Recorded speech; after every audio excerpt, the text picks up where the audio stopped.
Let's talk about the Greek military. Greece has long been one of NATO's biggest spenders, at least if spending is measured as a percentage of GDP. Because remember, Greece isn't one of the wealthiest NATO countries, but either way, they've been spending a lot of money relative to the size of their economy. In the 1980s, Greece was spending over 5% of GDP. The number did not drop below 3% until after the sovereign debt crisis of 2012. That's when they had to cut spending, but they never even cut it below 2.3%. In 2023, it stood at 3.23% of GDP. In 2025, it's currently at 6.1 billion euros, or about 3% of GDP. Plus, I believe this year, the Greeks have announced a 12-year, 25 billion euro spending package, which will be in addition to the $6.1 billion euros that they're spending. That's a lot of money. This falls under the agenda, the Agenda 2030 defense plan, which is something I'm going to discuss in greater detail below. Now, the reason for this is obvious, which is Turkey. Greece's tensions with Turkey have obliged to spend a lot of money and to maintain as large a military as they could possibly afford, and to maintain that military at a relatively high state of readiness. Again, just as much as they could possibly afford. And this leads us to some interesting questions, like what has Greece bought with all of this money? What kind of capabilities does the Greek military have? And how has it gone about investing in their capabilities, or thinking about, well, what do they need if they want to counter Turkey? There's also the tension between the fact that there's always a tension between quantity and quality. Modern weaponry is extremely expensive, and pretty much nobody but the United States can afford to buy state-of-the-art weapons in large quantities. This is why most Western militaries, while they all have really top-shelf equipment, they tend to be very small. The Greeks have bet that they need quantity as much as quality, which means that they've had to make some compromises. So I want to talk about these questions and about how the Greeks have navigated this tension between quantity and quality. My name is Michael Shurkin, and welcome to my YouTube channel, Pax Americana, a conversation about world affairs, global coverage, military strategy, and anything else that happens to be on my mind. I'm going to divide this video into several parts, and I put timestamps below if you want to jump around. In part one, I'm going to give you an overview of Greek defense policy and strategic thinking. In part two, I want to do an overview of the Greek military. In part three, I want to focus on the major modernization program that the Greeks refer to as Agenda 2030 and its main component, which is something called Achilles' shield. Finally, in part four, I'm going to try to bring it all together and make some concluding remarks. So part one, Greek defense policy. I'm going to refer here to a 1997 Greek defense white paper, which from what I read is still valid with respect to the major contours of the policy. I mean, some things are out of date, but the basic gist of it, I think, is still valuable and still really holds up and is worth referring to. The document shows that the Greeks clearly are thinking about the Eastern Mediterranean, and more specifically the Aegean Sea. And their archipelago of the way they put it, they've got 3,012 islands and rocky islets, as well as over 15,000 kilometers of coastline. Yes, there is concern about the Balkans, about stability in the Balkans, but it's also very clear that Athens is looking east and south towards Turkey. That's the main obsession, and Turkey is what we might call today the pacing threat, although I hate that term, but it's still kind of useful. Greece is, now I'm going to cite the document here, it says that Greece is unfortunately obliged to confront the challenges of a changing international environment and, at the same time, face Turkey's policy against Greece and Cyprus. This is from the Greek point of view. The revisionist policy of Turkey towards Greece, again, Greek point of view, as demonstrated in the Aegean, Cyprus, and Thrace, causes serious concern and is considered as the most significant threat against Greek security. Thrace, of course, is that bit of Greece that shares a land border with European Turkey. And of course, we can't forget Cyprus. Actually, most of us have forgotten Cyprus, but not the Greeks. It's very much on their mind. I'm citing again here, it says that the aims of Greek national defense policy are A, keeping the peace, safeguarding the country's territorial integrity, protecting the national independence, sovereignty, and security of the Greek people from any attack or threat from abroad, mostly Turkey. B, guarantee of the Cypriot Hellenism's security and concern about the Hellenic minorities' security abroad, so defending Cyprus. Thus, The document says the central axis of Greece's military strategy is the deterrence of the Turkish threat, as well as of the dangers and risks stemming from other directions, in combination with the policy of relaxing the tensions.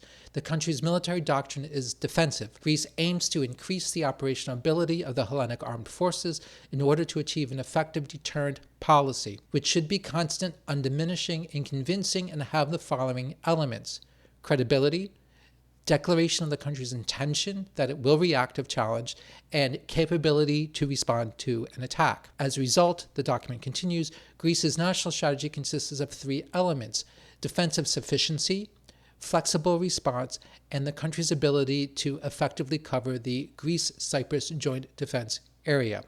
This concept of defense sufficiency is something that I find particularly interesting. The document defines it as in the following way.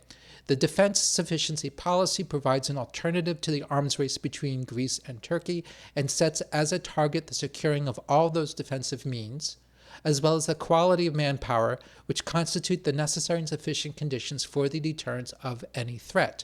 At the same time, it means a systematic effort for the introduction of new technology and weapon systems that ensure the maximization of cost effectiveness.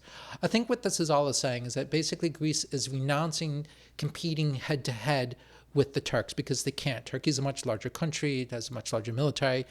You can't hope to defeat the Turks or outclass the Turks or dominate the Turks. But what you can do is deter the Turks by making sure that any major Turkish aggression will be painful, right? So the idea is that you make it so painful that they're not going to do it. That's the aim. And to do that, they realize that they can't afford more than just sufficiency. So what kind of military would be sufficient for doing what they need to do, which is deter Turkish aggression simply by guaranteeing that any Turkish aggression would cost the Turks a lot. Now, from what I understand, this all translated into a defensive force posture designed to enable Greece to defend itself, its airspace, and its territorial waters from the incursion. Apparently, this is changing, and I'll get into this a little bit more later, but in April 2024, the Greek government announced what it calls the Agenda 2030 Defense Plan. This is a very ambitious reform and modernization program that, among other things, aims to make the Greek military put it on a more offensive footing. The idea is more like the best defense is an offense, largely by enabling it to assert sea control and area denial beyond the country's borders, beyond its island chain, deeper into the Aegean and the Eastern Mediterranean, as well perhaps even into the Mediterranean littoral. Part of this, I believe, is the Greek response to Turkish claims for their EEZ. There's this whole sort of fight going on between Greece and Turkey about where the borders of the exclusive economic zone are. Everybody's trying to carve out larger swaths of the Eastern Mediterranean, in part to cover gas reserves and that kind of thing. But for Greece, this is a real problem, and I think this is partially a response, which basically means that in order to operate beyond, they have to be able to operate beyond the archipelago of the Greek islands. This brings us to part two, an overview of the Greek military. All right, so what is all the money that Greece has been spending? What does it buy? So the first thing is by size. The Greek military is large. Not only is it large, but they have a lot of stuff.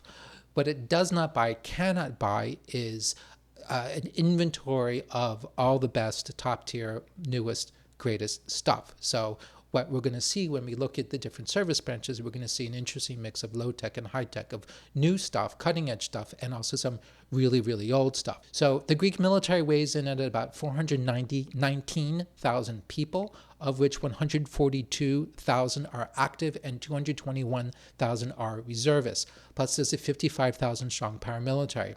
And Greece, by the way, still has conscription. They never got rid of conscription. The large reserve component relative to the active component makes all the sense in the world, given that what Greek military planners are worried about is a major war. They need to be able to handle a major war against a peer. So it's not about expeditionary operations or crisis management or small wars or anything like that. No, they need to be able to fight a very, very large war, and the only way to do that is by having a large reserve component. So let's talk first about the army. The army is large. It has 271,500 people in it, according to what I found. It's got 90,000 active duty soldiers and 181,500 reservists. I think the most noteworthy thing about the Greek army, besides its large size, is again and the number of items in its inventory is this mix of new and old, and the fact that they have felt it necessary to keep a lot of old things in their inventory as their way of trying to have mass and to make it as affordable as possible, because they can't afford to only have new things. That's the compromise that the Greeks have made.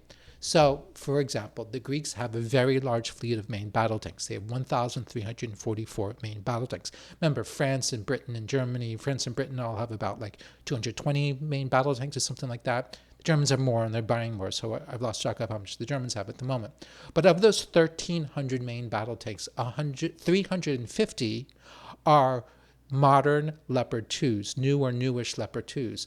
All of the rest, so in other words, the other 1,000 tanks are legacy tanks, Leopard 1s, M48s, yes, M48s, M60s. They have, however, been modernized. They have modern fire control systems, modern targeting systems, among other things. If you look at the Ukraine war, I think it's been validated that you'd rather have a modernized M48 than nothing.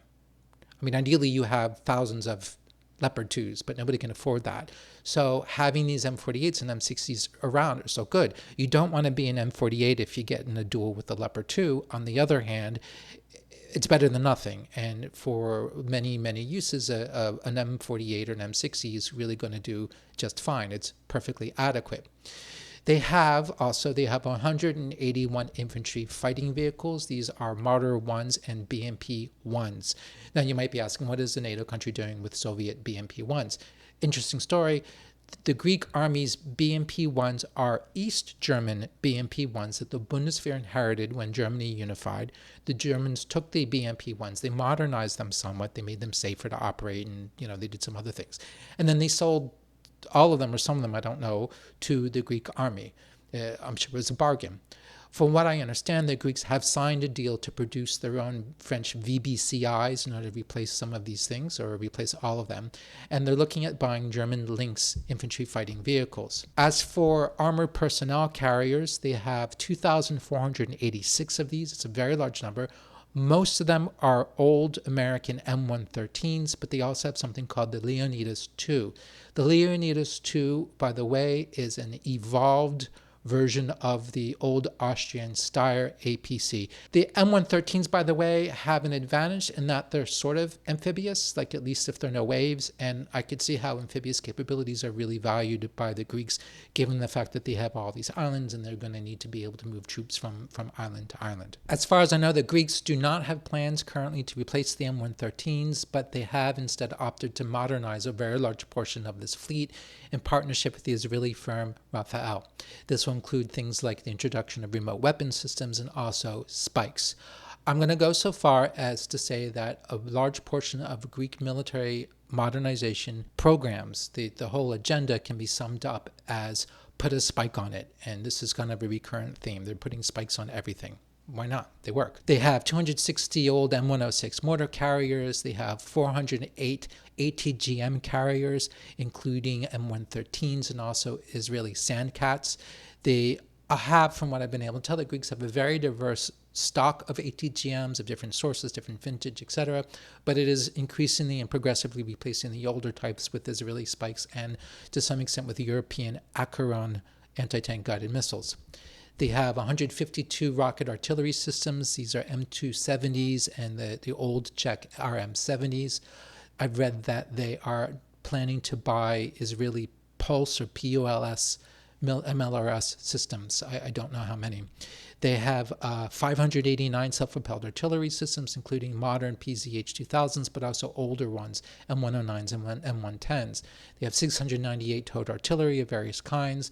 And they also have, and I think this is interesting, the Greeks have far more robust air defense capabilities than most NATO militaries do.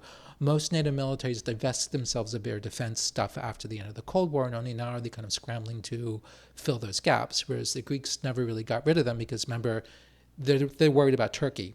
So, for example, they have 98 short-range air defense systems of different kinds. They have 10 long-range air defense batteries. These include Patriot and S-300s. They have 4 medium-range air defense systems, batteries. These include the old Hawk and the Tor. And they also have 366 anti-aircraft guns, like the Orla guns.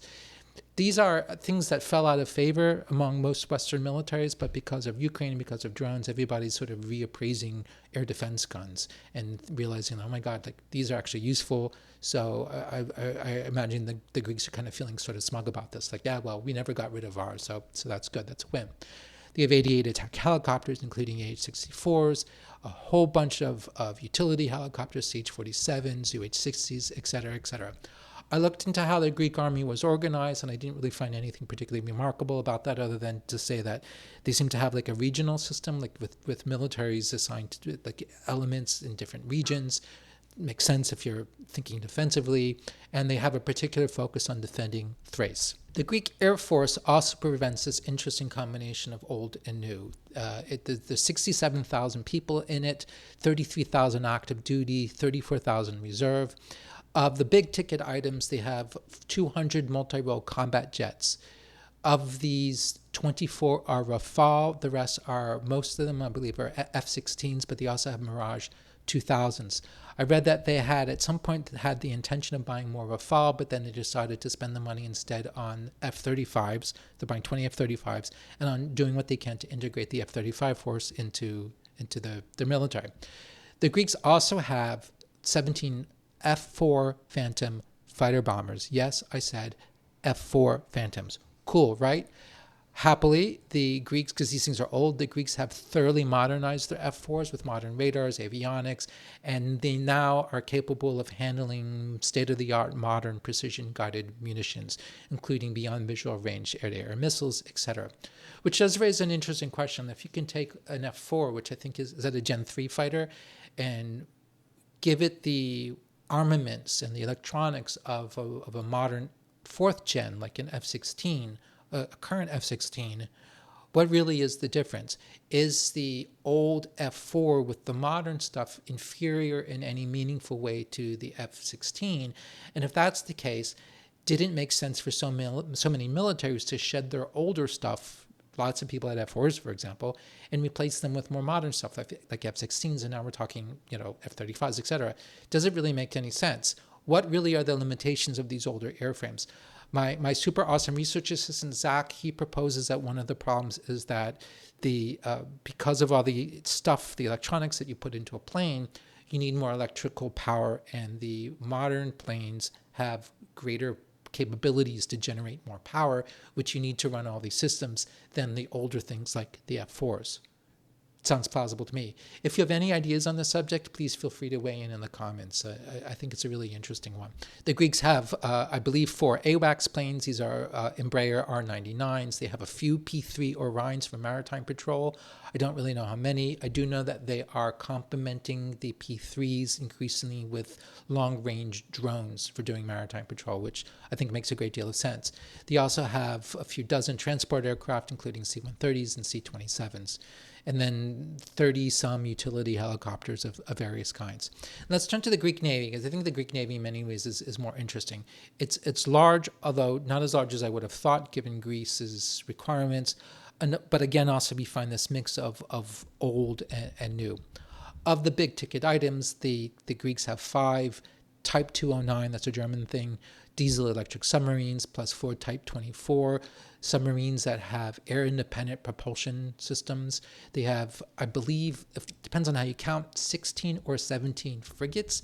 It all depends on, of these, you've got 3 new Kimon-class frigates. These are brand new, state-of-the-art French-built FDI frigates. I've always wondered, does a new frigate have a new frigate smell the way a new car has a new car smell? I happen to think, the FDI frigate is currently my favorite warship. We all have to have a favorite warship, right? And the only reason why it's my favorite is for the simple reason that I think it's the most beautiful warship currently afloat. I think it's absolutely gorgeous. Come on, look at this baby. So French, right?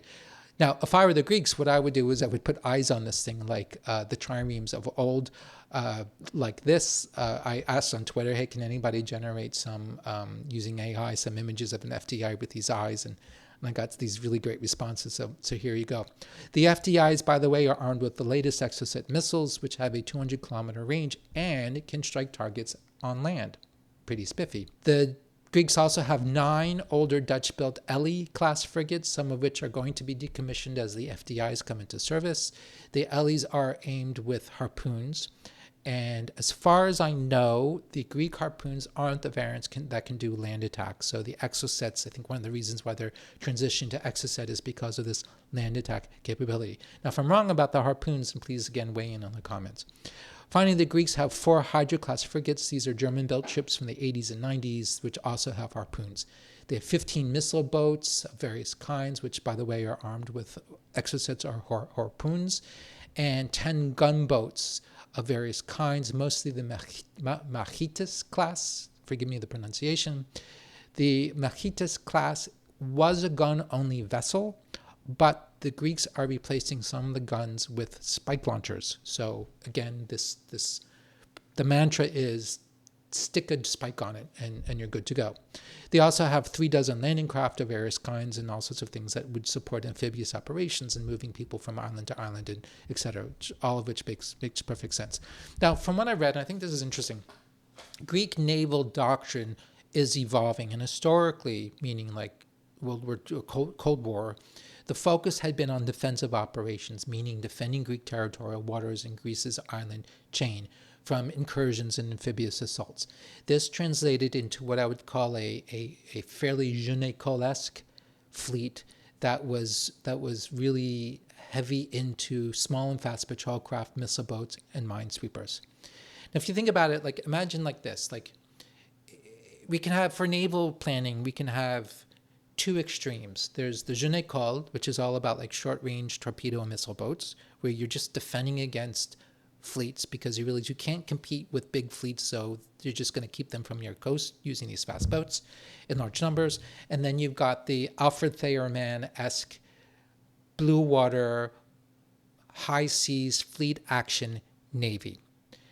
The Greeks historically have been more towards the je ne sais end of that spectrum. But now, as part of Agenda 2030, what the Greeks are doing is they are shifting the balance away from the je ne sais and more towards the sort of Alfred Thayer Mann high seas fleet. Not entirely. So in both cases, the Greeks are not at either extreme. They're just somewhere in the middle. And in the past, they were more towards the je ne sais end. And what I see them doing is shifting the balance a little bit more towards the Alfred Thayer Mann high seas fleet end. Not entirely, but just more. So they're still in the middle. They're just kind of moving over. So what that means is that they want the ability to project force away from the archipelago, away from the territorial waters, more into international waters, and more into the Eastern Mediterranean and the Mediterranean littoral. And one of the ways that they're doing this is that they're increasing their long-range strike capabilities. They're going with Exocets, which have the land strike capability.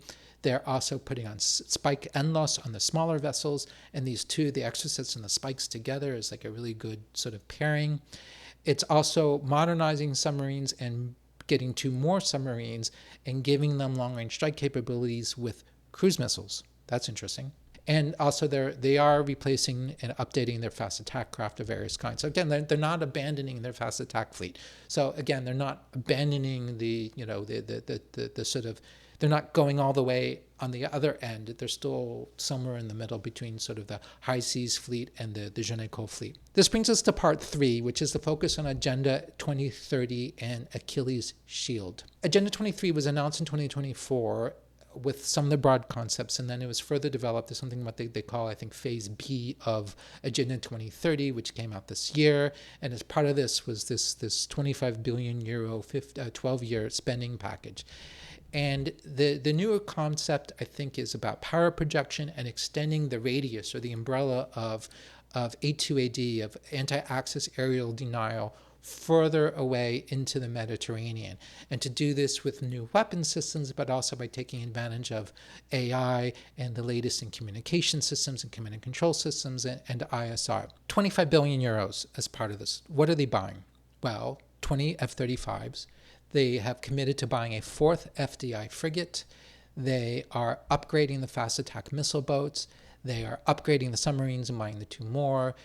They're throwing a lot of money at cyber. So cyber. They're throwing a lot of money at drones, lots of drones of all kinds, including loitering munitions like the American Switchbacks and some French patroller stuff and some Israeli stuff. Plus, they're getting the Israeli MLRS, and they're modernizing the M113s. Now, Achilles' shield is really interesting. I think the way of thinking about Achilles' shield is by imagining that what the Greeks want to do is they want to replicate Israel's multi-layered air defense system, which we've all seen well, this year we've seen put to dramatic use, and its ability to handle everything from ballistic missiles to cruise missiles to drones to the short-range rockets that they're fired out of Gaza. And it's done with different systems to handle different kinds of things, exospheric and high atmosphere and short range and all that kind of thing. So the Greeks are eyeing that, and it looks like the Greeks want more or less the same thing. I think a main difference is that the Greeks want to include surface naval stuff and underwater naval stuff. So it's not just air defense. The Greeks also want to integrate into this whole system things that they already have. For instance, they already have Patriot missiles. So they're going for the Patriot missiles while they're also going to be buying new technology. The Greeks hope to build as much of this stuff as they can because, part of Agenda 2030 is by investing a lot of money into the indigenous defense industry. This means jobs, etc. But they're also buying a whole lot of Israeli kit. They're buying the Spider, which is a short to medium range air defense system. They're buying Barak, which is a longer range air defense system. They're looking at the Arrow anti-ballistic missile system, and they're also looks like they're buying components at least of Iron Dome. So part 4, concluding remarks. All in all, I'd say that the Greek military is really very impressive. It's, on paper at least, it's one of the most capable military forces in NATO. And of course, the real question is how it compares to the Turks. I'm going to save a direct comparison and a more focused discussion of the Turkish military for another video, so stay tuned for that. Until recently, you couldn't really call the Greek military modern, which is understandable, I think, and I sympathize with this given the need to balance quantity with quality. I think, again, that in light of the Ukraine war, I think that the idea of holding on to older stuff for the sake of having numbers really is a valid idea. I think that the Russians and the Ukrainians themselves have really validated this. An M48 can't survive against a Leopard, but having an M48 is better than not having an M48. And if you can't afford to have only at Leopard 2s, you're going to also then Leopard 1s and M48s and M60s. These things are useful. And please keep in mind that the Greeks will modernize these things to keep them useful. Same thing with the M113s and also with the F4 Phantoms. Now, finally, I think in part because the Greeks have really sorted out their economy compared to a decade ago, they're going to do a big splurge to try to catch up, to try to make sure that some of their older stuff gets shed and that they can bring more newer things into the inventory.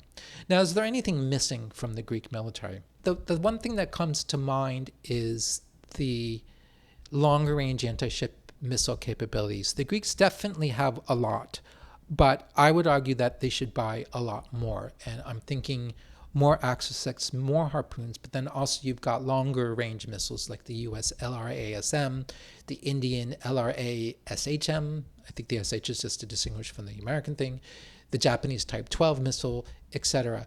Most of these, I think all of them can be put on mobile launchers, which I think is great because static launch pads today is a terrible, terrible idea. Basically, the idea is to take anti-Axis area denial seriously, and I feel like it could be an objective of the Greek military to make the Aegean at least a no-go zone, if you want to, right? So you don't need the range that the Chinese have because the Chinese want to keep the American Navy at bay and keep our big carriers at a safe distance. But so you're still talking Eastern Mediterranean and the Aegean, but still it seems feasible. And when we look at, in this context, I think coastal defense makes a lot of sense. And I'm thinking about like the Finns. The Finns are putting spikes on trucks. So they've got these spike systems that are sort of ranging around and moving around in trucks. The Iranians are doing this. Iranians have also some really potent long-range anti-ship missiles on mobile launchers. They're hidden and then they can pop out and they can move around. I think this is all great. Plus, I would urge the Greeks to take seriously the idea of using the island chain to disperse the forces as much as possible. And that is possible with things like Achilles' shield, because having dispersed anti-air and anti-ship resources like missiles can be done more with better now that you've got the kind of communications technology and coordination technology too, so that you can coordinate the activities of these dispersed units. This is something new. I don't think that this could be done or only done with great difficulty before this kind of the communications and the command and control technology could exist. Now, if you got this far in this video, please don't forget to hit like and subscribe. And if you feel so inspired, please feel free to contribute money. You can do that either by hitting the thanks button here in YouTube, but also you can buy me a coffee, for which I put a link below. And also you consider becoming a member.